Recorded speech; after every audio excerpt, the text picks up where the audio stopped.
Many events are unfolding before us as the darkness descends. Some events seem illogical and unconnected, but nevertheless, heaven allows them. Yea, heaven demands them from a godless civilization.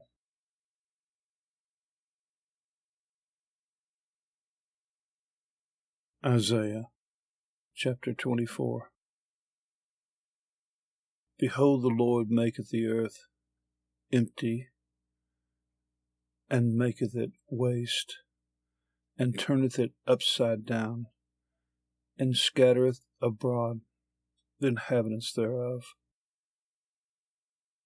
God's Word translation.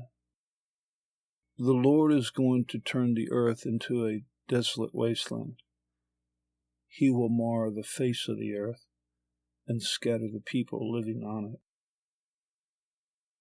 it. Empty means fewer inhabitants and less everything: animals, insects, birds, fish, etc. Waste, Hebrew word here, means to annihilate. The coming wars, World War III, World War IV, and World War V, will be devastating in multiple ways. Turneth it upside down. Some people say a polar shift is coming. What that looks like, we don't know. But this prophecy implies much more. Scattereth abroad the inhabitants. That is already going on in the open borders plan for all nations.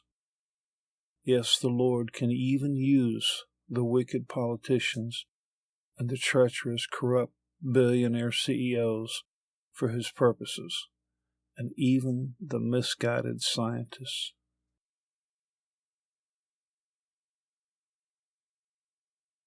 Verse 2.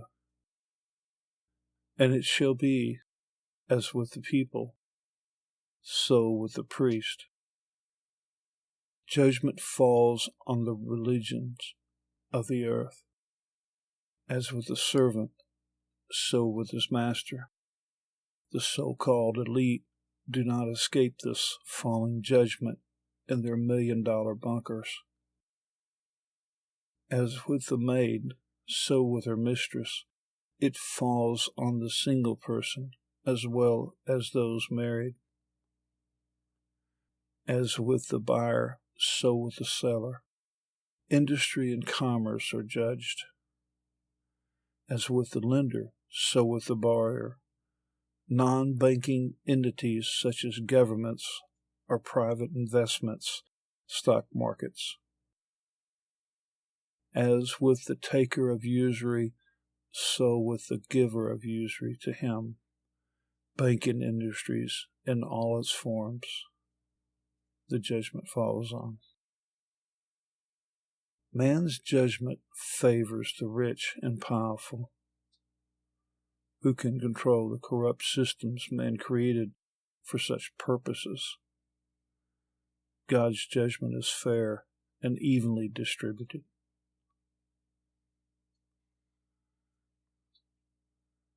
Verse 3. The land shall be utterly emptied and utterly spoiled.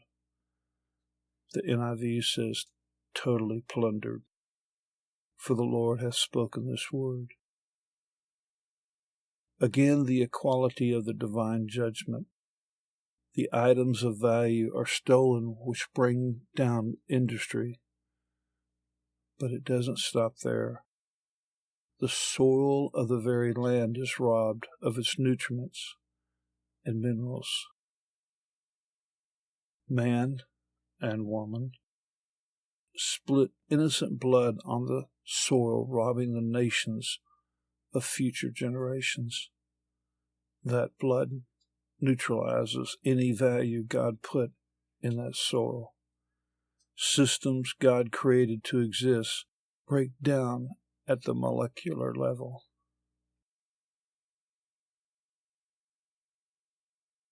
Verse 4.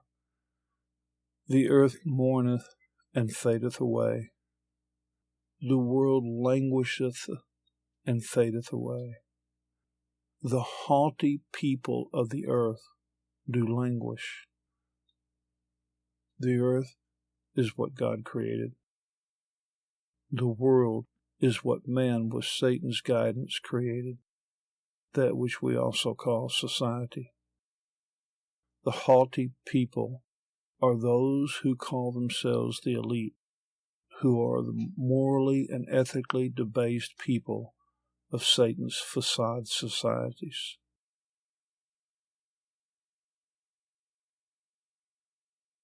Verse 5. The earth also is defiled under the inhabitants thereof, because they have transgressed the laws, changed the ordinances. Some translations say violate the statutes, broken the everlasting covenant.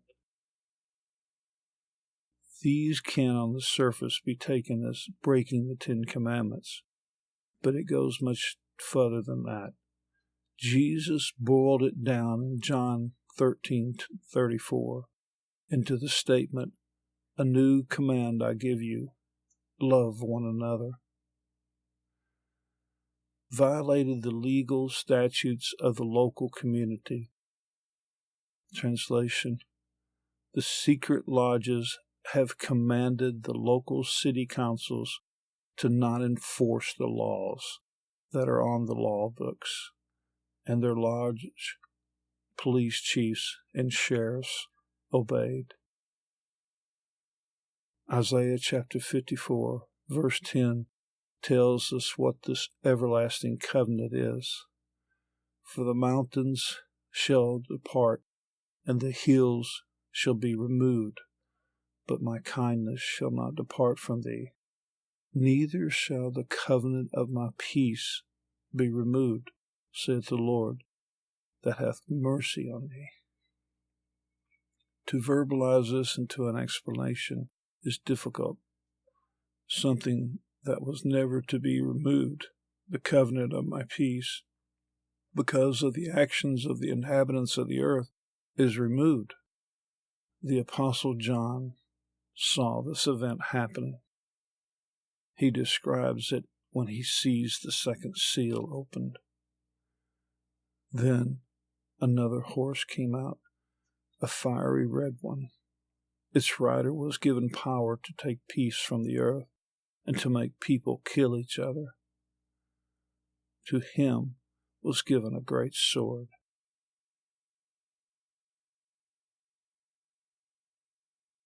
Verse 6. Therefore hath the curses